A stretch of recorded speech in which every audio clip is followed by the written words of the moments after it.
नमस्कार, पायनियर देख रही हैं आप और मैं हूं आपके साथ कृष्णा। सेक्टर 16 स्थित सनफ्लैग अस्पताल को रिज्यूम किए जाने के बाद अब अखिल भारतीय ब्राह्मण सभा ने इसकी जिम्मेदारी उठाने की पहल की है। जी हां, सभा के अध्यक्ष पंडित सुरेंद्र शर्मा बबली ने सरकार को प्रस्ताव भेजा है। उन्होंने मांग की है कि इस अस्पताल को कोविड केयर सेंटर के रूप में चलाया जाए ताकि इस महामारी के दौर में ज़्यादा से ज़्यादा लोग अच्छा और सस्ता इलाज पा सकें। इस वक्त ये हमारे साथ जुड़े हैं, उनसे जानेंगे कि किस तरीके से उन्होंने सरकार को प्रस्ताव भेजा है और क्या क्या उन्होंने मांगे रखी हैं। नमस्कार जी। जी से बताएं, तो आपने प्रस्ताव रखा है प्रशासन और सरकार के सामने, क्या आपने मांग रखी है? देखिए, हमने सरकार से कहा है कि भाई आप अगर निजीकरण के तौर पे इसको देना चाहते हैं तो इसको हम लेने के लिए इच्छुक हैं। ये पहले जो है ना, भारद्वाज चैरिटेबल ट्रस्ट के पास था। 30 साल पहले माननीय चौधरी भजनलाल जी ने इसका उद्घाटन किया था। किन्हीं कारणों से वो संस्था फेल हो गई तो इसको सरकार ने, हुड्डा प्रशासन ने रिज्यूम कर लिया। तो अब एक चर्चा चली भाई निजीकरण के तौर पे सरकार इसको देना चाहती है। तो हमने कहा कि पहले तो कोविड सेंटर के तौर पे, उसके बाद जो आपकी लीज वगैरह है वो हम भरने को तैयार हैं और अखिल भारतीय ब्राह्मण सभा पूरे दमखम के साथ इसको चलाना चाहती है और शिक्षण संस्थान के साथ साथ चिकित्सा और रिसर्च सेंटर के तौर पर हम इसको विकसित करेंगे और लोगों को बिल्कुल सामान्य तौर पर जो शुल्क होंगे वो लेंगे।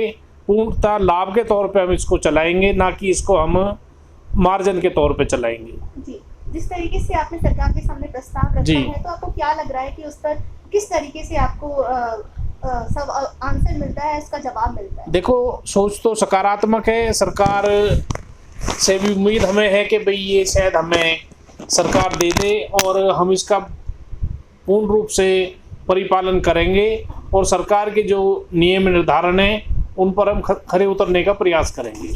आप हमेशा ही समाज के लिए सेवा करते रही हैं, तो किस तरीके से आपने सोचा कि आपको ये कदम उठाना है? देखिए, हालात देश के आप सभी के सामने, आप तो रोज़ाना फील्ड में हैं, बद से बदतर होते चले गए।